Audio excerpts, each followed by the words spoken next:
a palavra majestade, que é o ponto dessa EBD, significa grandeza.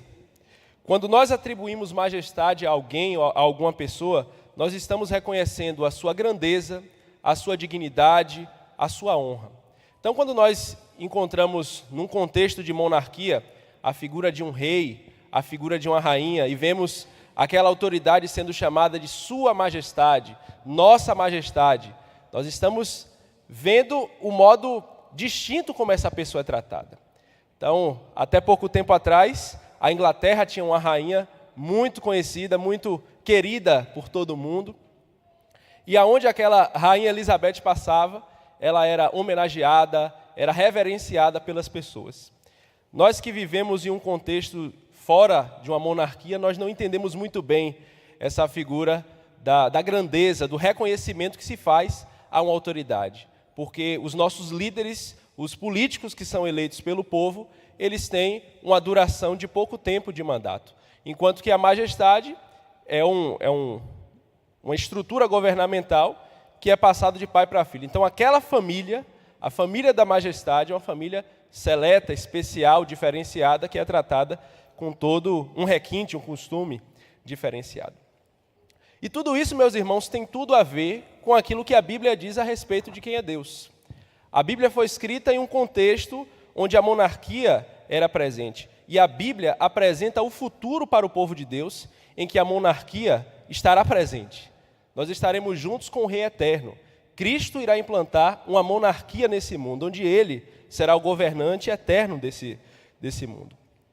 Então, tanto no Antigo quanto no Novo Testamento, a palavra majestade se refere a Deus, e essa referência a Deus sempre é em um contexto de adoração. Convido os irmãos para abrirem suas Bíblias no Salmo 93. Salmo 93. Vamos ler o versículo 1.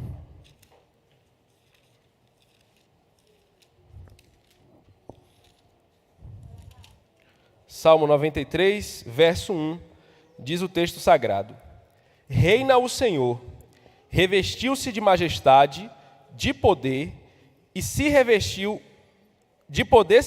o Senhor e se cingiu. Então vocês observam que a palavra majestade é uma palavra que aparece aqui no início desse verso. Reina o Senhor, revestiu-se de majestade, revestiu-se da sua grandeza.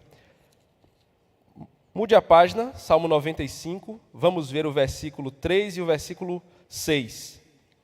Salmo 95, verso 3 e verso 6 diz: Porque o Senhor é o Deus supremo e o grande rei acima de todos os deuses. Então você vê que a figura que esse salmo apresenta o Senhor, ele é apresentado como um grande rei que está sentado acima de todos os deuses. Verso 6. Vinde, adoremos e prostremo-nos, ajoelhemo-nos diante do Senhor que nos criou.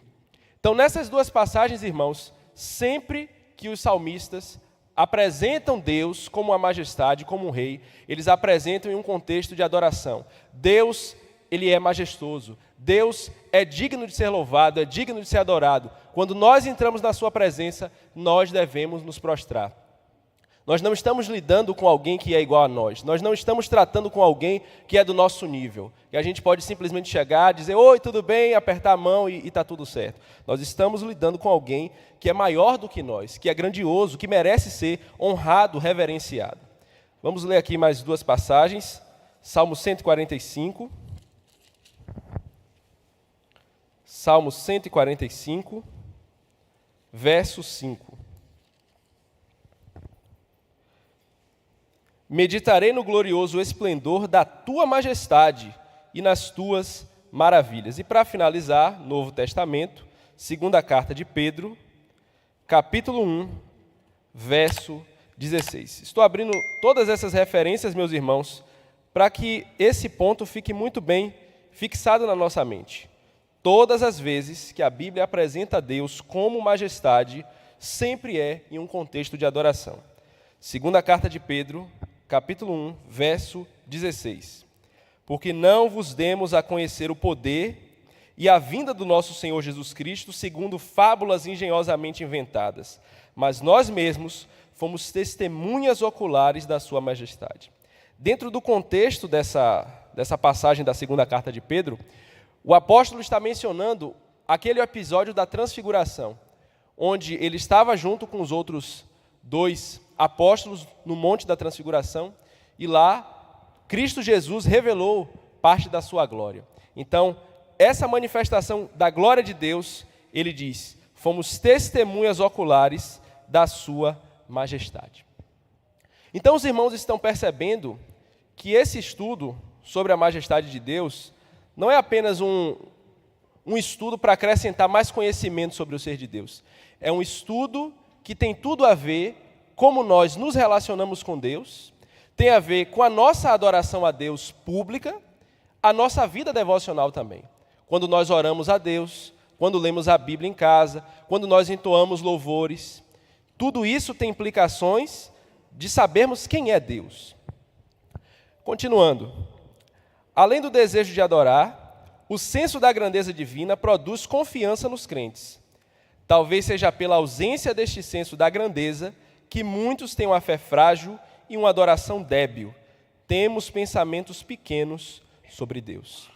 Então, quando nós chegamos a essa conclusão, essa reflexão profunda que o texto sagrado diz, de como Deus é grande, como Deus é perfeito, como Deus é tremendo, nós descobrimos que esse Deus que a Bíblia apresenta é muito diferente do Deus que é apresentado em muitos ambientes, do Deus que é apresentado em muitos púlpitos, em muitos lugares.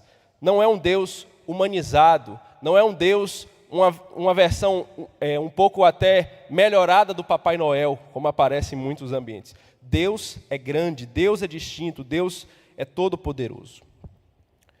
Estamos em polos diferentes em relação aos nossos antepassados evangélicos nesse ponto, mesmo quando confessamos nossa fé usando suas palavras.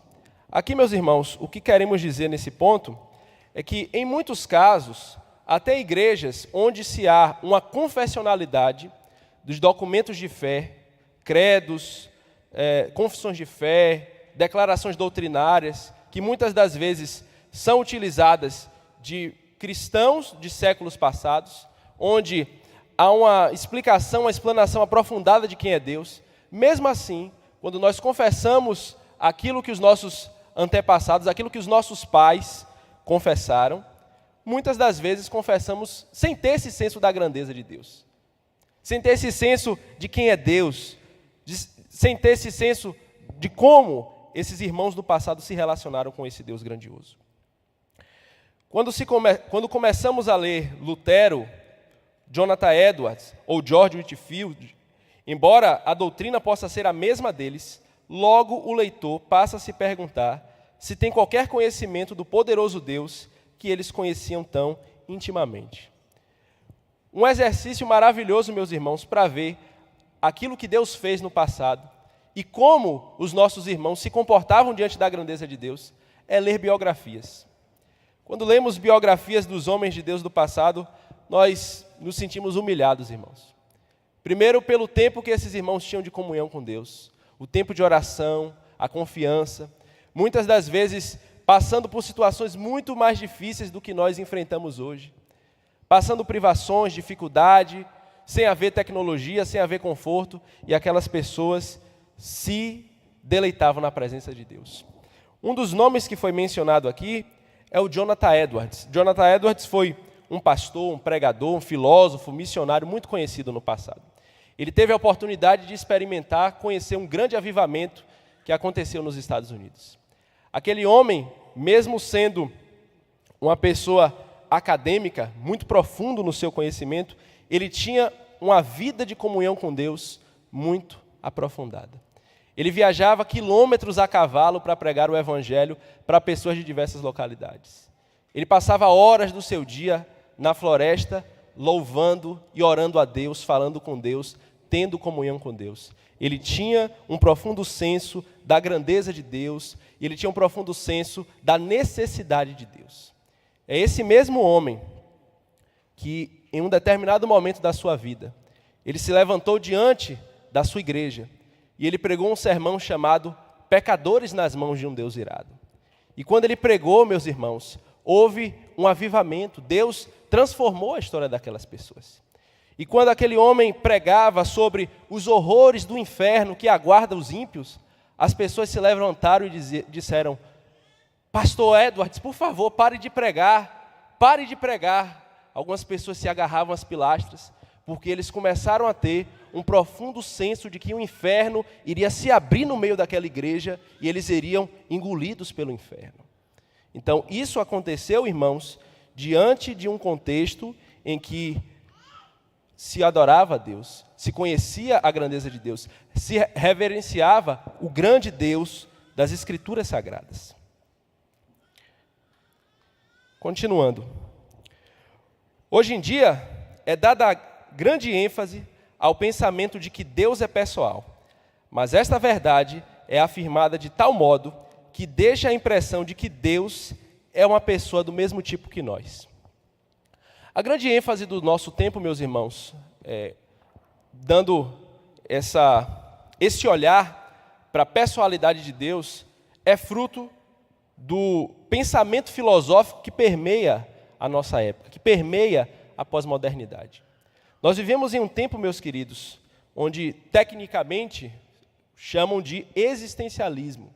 Então, o existencialismo é um pensamento filosófico onde a ênfase das coisas está em como eu me sinto, em como eu me sinto internamente, como eu penso internamente. Então, o senso de relação com Deus comunitária é perdido no nosso tempo.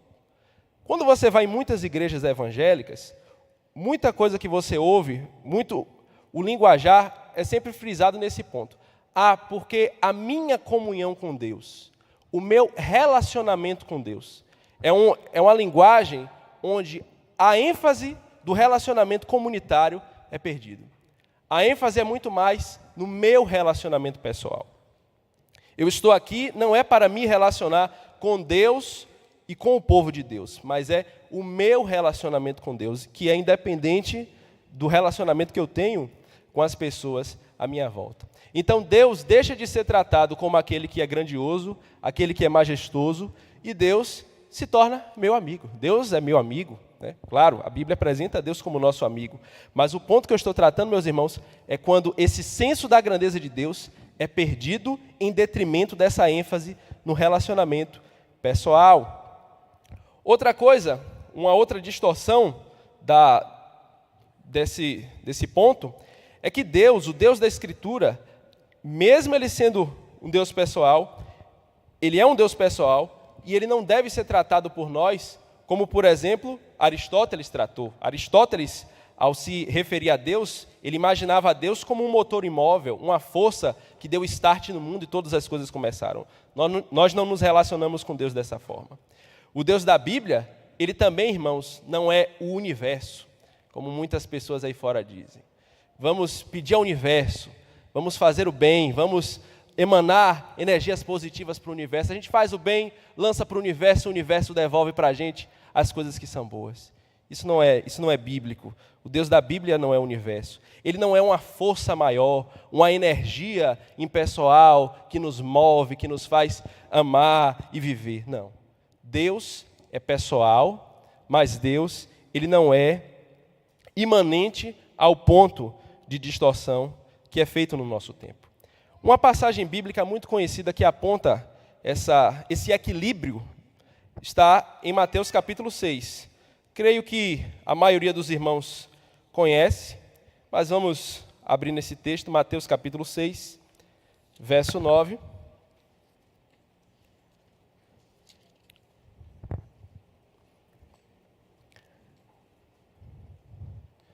É talvez uma das passagens mais conhecidas da Bíblia.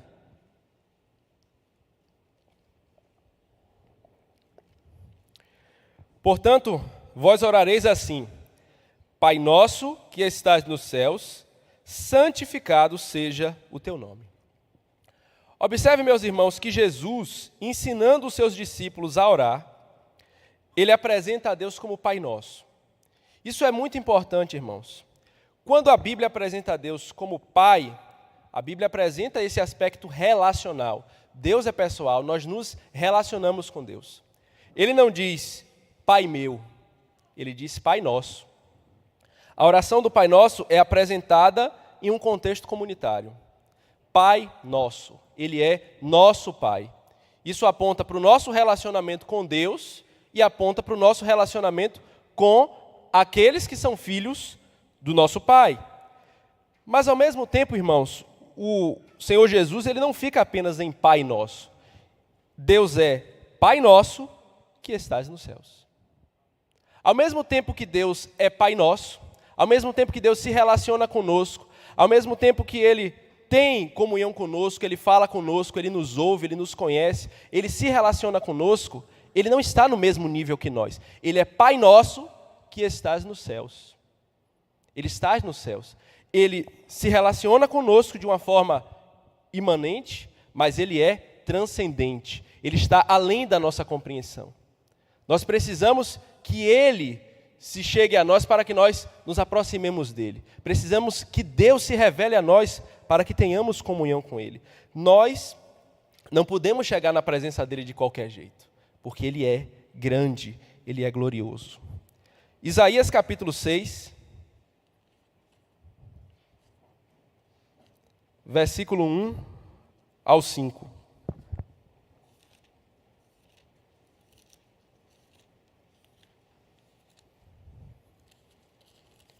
Isaías, capítulo 6, verso 1 ao verso 5. Uma das passagens mais profundas do Antigo Testamento. Diz o texto sagrado: No ano da morte do rei Uzias, eu vi o Senhor assentado sobre um alto e sublime trono, e as abas de suas vestes enchiam o templo. Serafins estavam por cima dele, cada um tinha 6 asas, com 2 cobria o rosto, com 2 cobria seus pés, e com 2 voava. E clamavam uns para os outros, dizendo: Santo, Santo, Santo é o Senhor dos exércitos. Toda a terra está cheia da tua glória. As bases do limiar se moveram à voz do que clamava, e a casa se encheu de fumaça. Então disse eu: Ai de mim!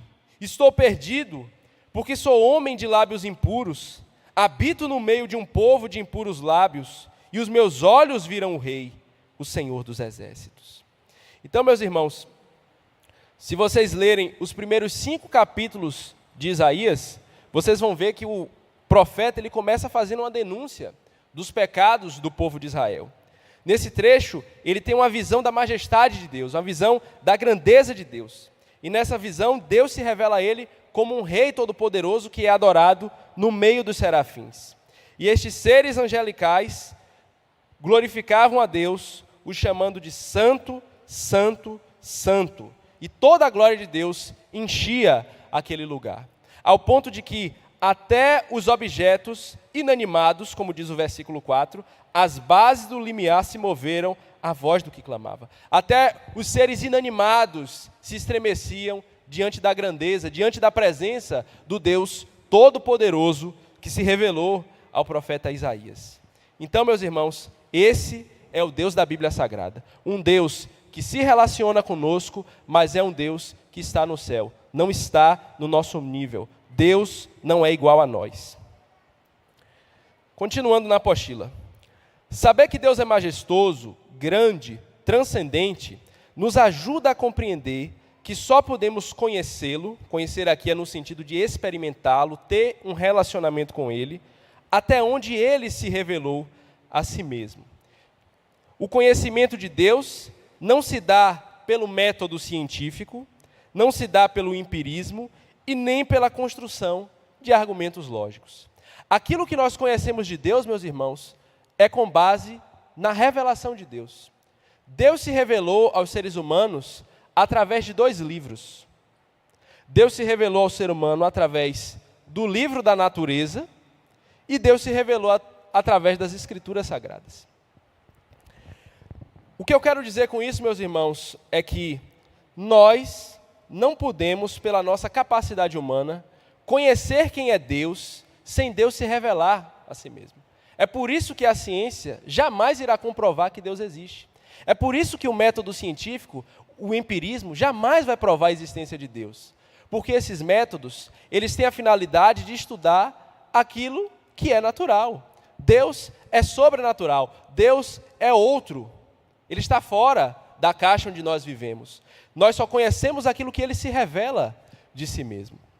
E quando eu digo que Deus se revelou através do livro da natureza, eu estou querendo dizer que Deus, ele se revelou por meio das coisas que foram criadas. Salmo 19 diz que os céus proclamam a glória de Deus e o firmamento anuncia as obras das suas mãos.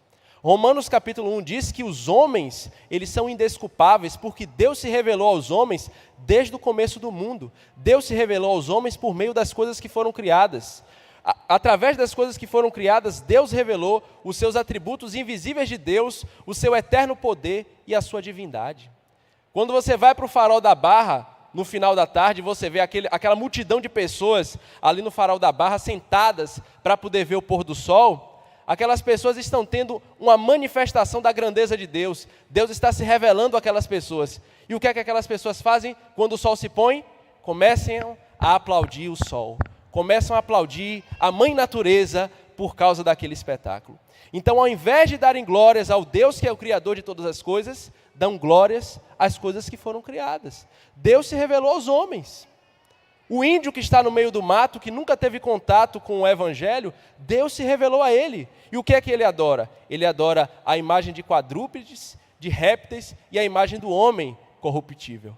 Esse é o diagnóstico que o apóstolo Paulo faz.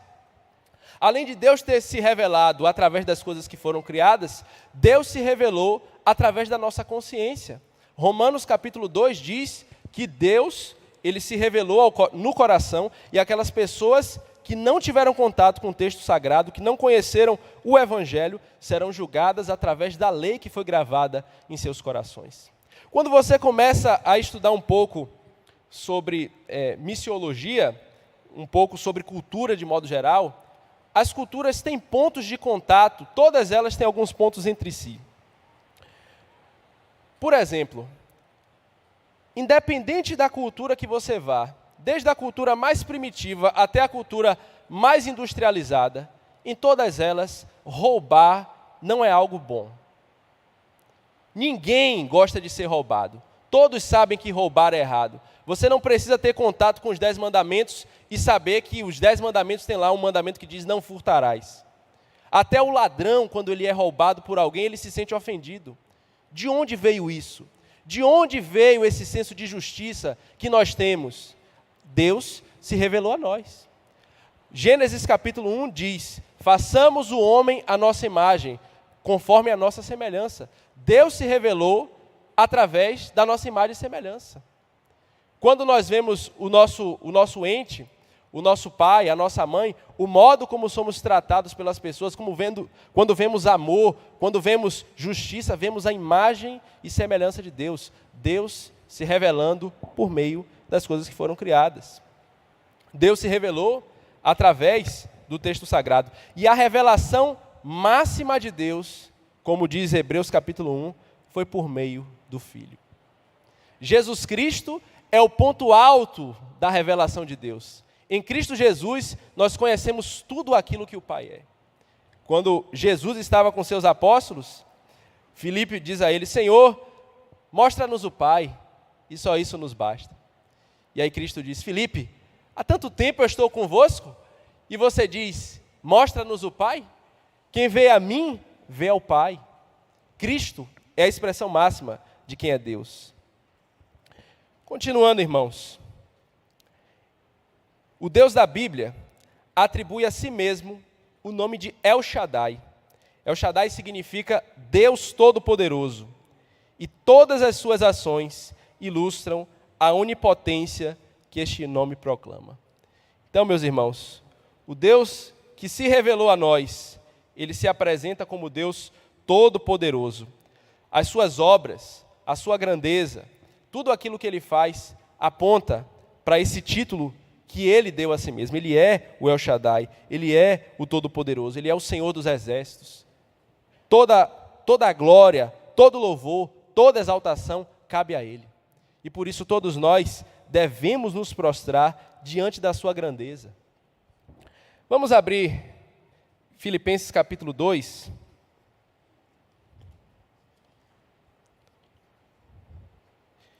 Essa passagem que vamos ler agora, irmãos, é uma passagem que fala muito ao meu coração e deve nos dar bastante confiança de como o Senhor irá manifestar a sua glória neste mundo. Filipenses capítulo 2, verso 9 até o verso 11. Pelo que também Deus o exaltou sobremaneira, que é uma referência a Jesus Cristo, Deus o exaltou sobremaneira, e lhe deu o nome que está acima de todo nome, para que ao nome de Jesus se dobre todo o joelho, nos céus, na terra e debaixo da terra, e toda língua confesse que Jesus Cristo é Senhor, para a glória de Deus Pai. Isso é uma manifestação, meus queridos, da grandeza e da majestade de Deus. O apóstolo Paulo está dizendo, meus irmãos, que haverá um momento na história onde todo joelho se dobrará e toda língua confessará que Jesus Cristo é Senhor, para a glória de Deus Pai. Todos nós, um dia iremos nos prostrar diante de Jesus Cristo. Ou iremos nos prostrar, o adorando, o bendizendo, por sermos tratados como seus filhos, por Ele ser o nosso Senhor, o nosso Salvador, ou iremos nos prostrar diante dEle em juízo, reconhecendo a sua grandeza e reconhecendo a nossa miséria e necessidade de punição. Naquele grande dia, meus irmãos, como diz lá em Apocalipse, ninguém terá desculpas. Deus se revelou a todos nós. Todo joelho se dobrará, toda língua confessará a majestade de Deus revelada a nós na pessoa de Jesus Cristo. Caminhando para algumas considerações finais desse estudo, meus queridos, vamos para algumas aplicações práticas para o nosso dia a dia. Como podemos formar uma ideia correta acerca de Deus? Vamos começar com essa pergunta. Então, vamos tentar responder essa pergunta. Em primeiro lugar, devemos remover dos nossos pensamentos limites a Deus que o tornariam pequeno. Todos nós, queridos, somos assediados diariamente por esse tipo de pensamento de apequenar Deus. A incredulidade habita no nosso coração. Ao mesmo tempo que você crê, entrega a Deus, confia em Deus, você é incrédulo. Todos nós passamos por isso.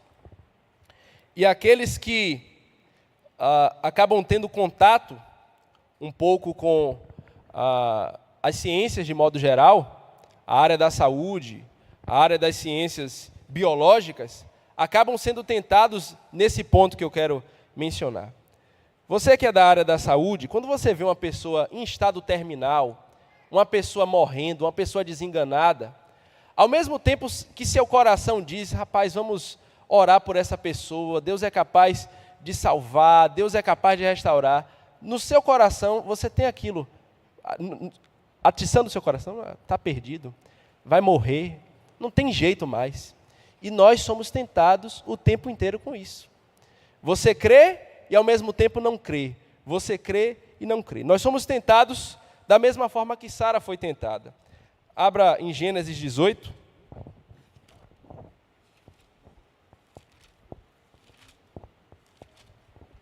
Gênesis capítulo 18, verso 14.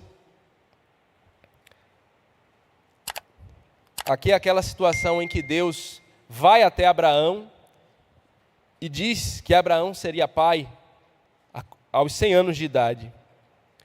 Verso 14. Acaso para o Senhor a coisa demasiadamente difícil? Daqui a 1 ano, neste mesmo tempo, voltarei a ti e Sara terá um filho. A pergunta, meus irmãos, que devemos fazer a nós, diante dos momentos de incredulidade, diante dos momentos em que nós apequenamos a pessoa de Deus e a sua glória, por acaso para o Senhor a coisa demasiadamente difícil? O que é ressuscitar um morto para um Deus que criou todas as coisas do nada, com a palavra do seu poder. O que é a cura de uma enfermidade que é impossível para os homens, para um Deus que faz todas essas coisas? Para um Deus que levantou Lázaro ao terceiro dia de morto, cheirando mal. Para um Deus que levantou Jesus Cristo dentre os mortos. O que é grande para Ele? O que é demasiado para Ele? O que é dar vida, gerar vida em um ventre estéril de 90 anos para esse Deus? Isso não é nada. Deus é grandioso e nós devemos lutar, meus irmãos, com a incredulidade que assedia o nosso coração diariamente. Nos momentos de dificuldade, nos momentos em que você encontrar situações que você julga difícil, impossível de acontecer, lembre, não há nada que é demasiadamente difícil para o nosso Deus, porque Ele é majestoso. Em segundo lugar, comparando com os poderes e com as forças que nós consideramos grandes, nós podemos ter um pequeno deslumbre, uma pequena fagulha de como é grandioso o nosso Deus. Salmo 139. Salmo 139. Eu sei que esse é o salmo favorito de alguns dos irmãos que estão aqui. Salmo 139.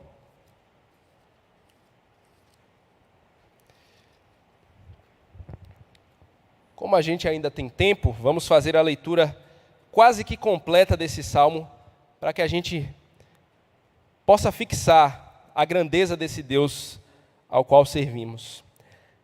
Versículo 1. Ao mestre de canto, salmo de Davi. Senhor, tu me sondas e me conheces. Sabes quando me assento e quando me levanto. De longe penetra os meus pensamentos.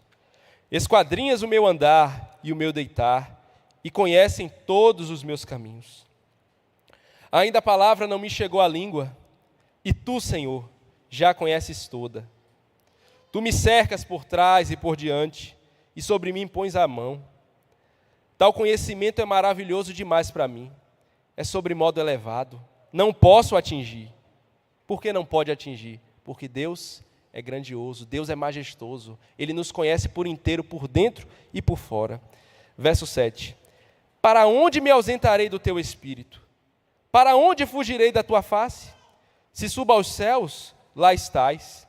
Se faço a minha cama no mais profundo abismo, lá estás também.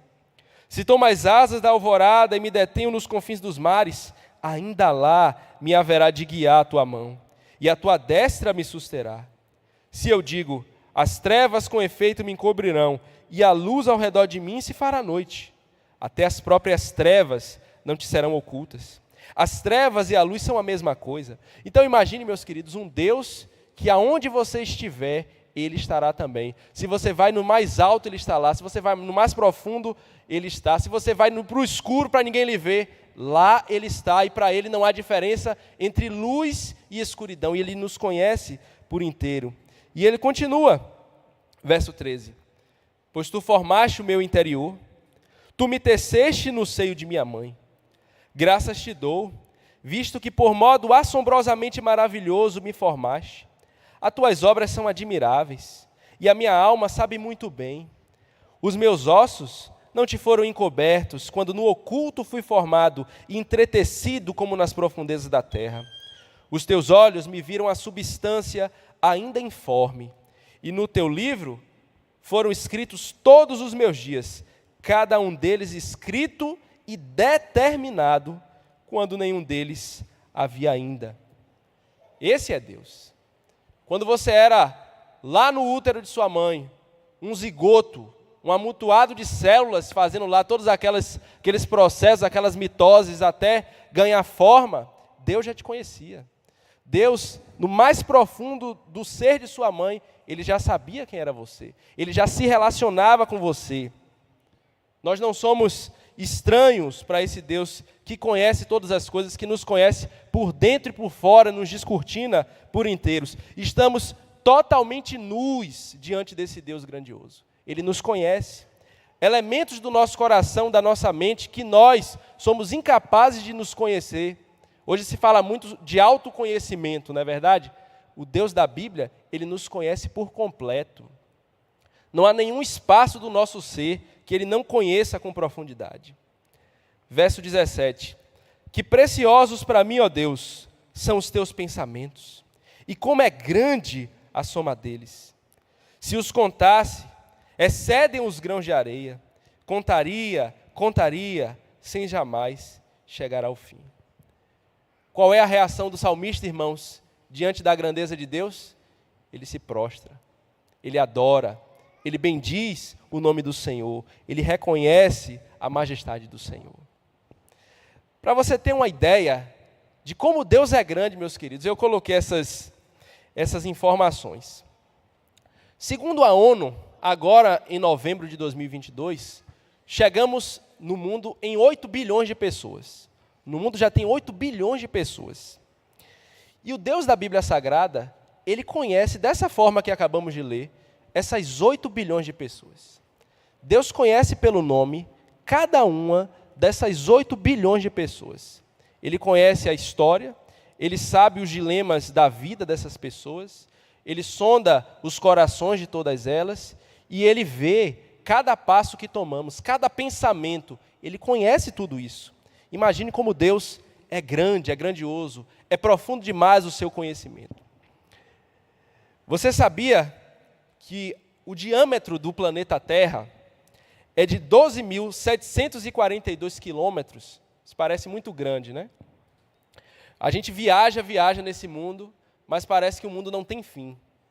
Mas se a gente compara a Terra com o Sol, o diâmetro do Sol, irmãos, é de 1.391.016 quilômetros.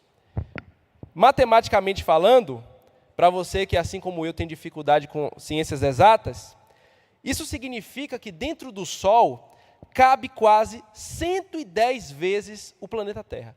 Se você pegar o planeta Terra e tentar ocupar o espaço do planeta Terra dentro do espaço que o Sol ocupa, você daria quase 110 vezes o tamanho do Sol. Para você ter noção como o Sol é grande. Aí a pergunta que fica: como é grande o Deus que criou a Terra, o Sol e todo o restante do universo? Deus é grandioso, irmãos. Deus é majestoso. Nós não podemos compreender, nós não podemos dimensionar a grandeza de Deus. Da mesma forma que nós, até antes da gente ter contato com essa informação, não éramos capazes de dimensionar a grandeza do Sol. A gente vê o Sol lá, porque o Sol é tão pequeno e o Sol é tão grande assim. Então imagine como Deus é muito maior do que o Sol e a Terra. Em terceiro lugar, devemos usar esse conhecimento, irmãos, da grandeza de Deus para consolar os desanimados, aquelas pessoas que estão amedrontadas e aqueles que estão desesperados. Conhecimento da majestade de Deus, irmãos, implica no consolo diante do sofrimento. Vamos para Isaías 40.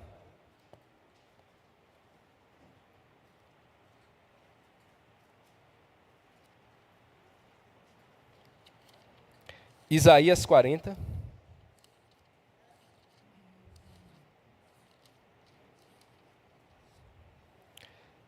Vamos ler o versículo 1.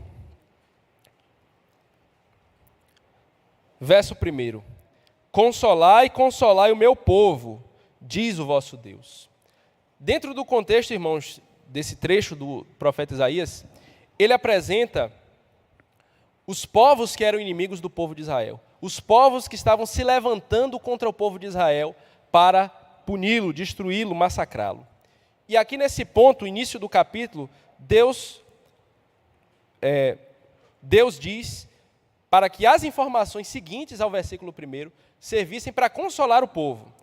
Aí vamos aqui para o verso 12 ao 18, para a gente fazer um recorte.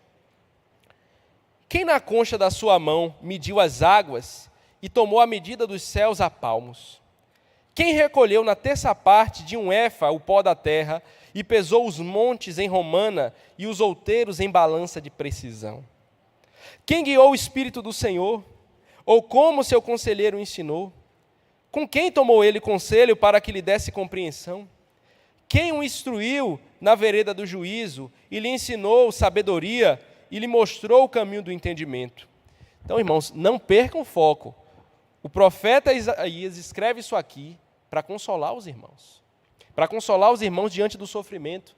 Para consolar as pessoas desesperadas. Ou seja, ele está apresentando a majestade de Deus, a grandeza de Deus, em controlar essas coisas, em medir os céus a palmo, em saber a quantidade das águas dos oceanos com a concha da sua mão, para poder dizer, Deus é grande, Deus está com você, Deus não vai permitir que os inimigos de Israel destruam o povo da aliança. É isso que Deus está comunicando através desse texto. A grandeza de Deus nos mostra que nós estamos repousando nas suas mãos grandes e poderosas. E ele continua no verso 15. Eis que as nações são consideradas por ele como um pingo que cai num balde, como um grão de pó nas balanças. As ilhas são como pó fino que se levanta. Nem todo o Líbano basta para queimar, nem os seus animais para um holocausto. Todas as nações são perante ele como coisa que não é nada. Ele as considera menos do que nada, como um vácuo. Com quem comparareis a Deus? Ou que coisa semelhante confrontareis com ele? Nós vivemos em um mundo, irmãos, onde parece que os maus, eles prosperam. Os líderes mundiais são homens muito poderosos. E a impressão que nós temos é que eles controlam cada elemento desse mundo.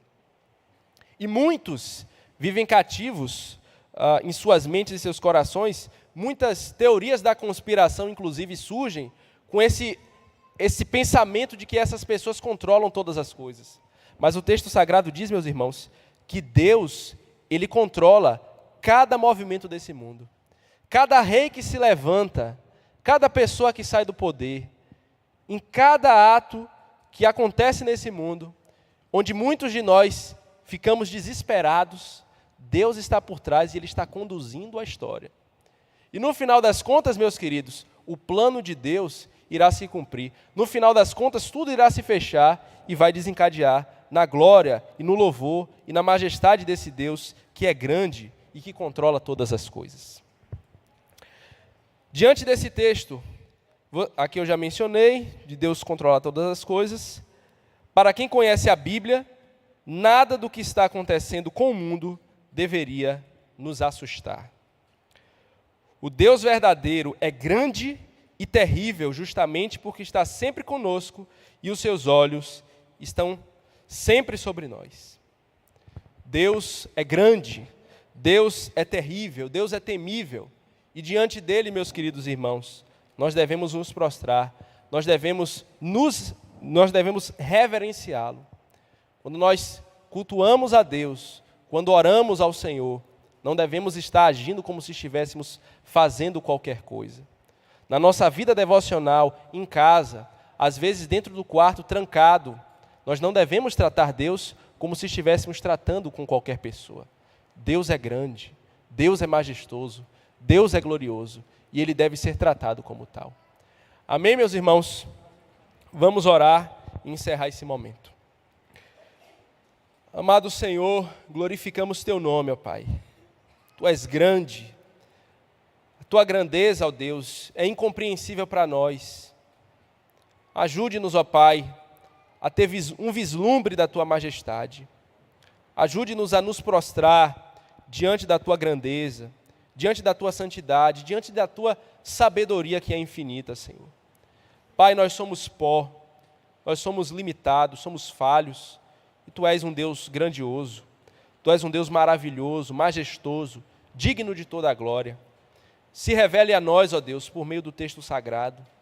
Ajude-nos a compreender um pouco mais de quem Tu és, que a nossa relação contigo, o nosso relacionamento com o Senhor, possa se estreitar cada vez mais.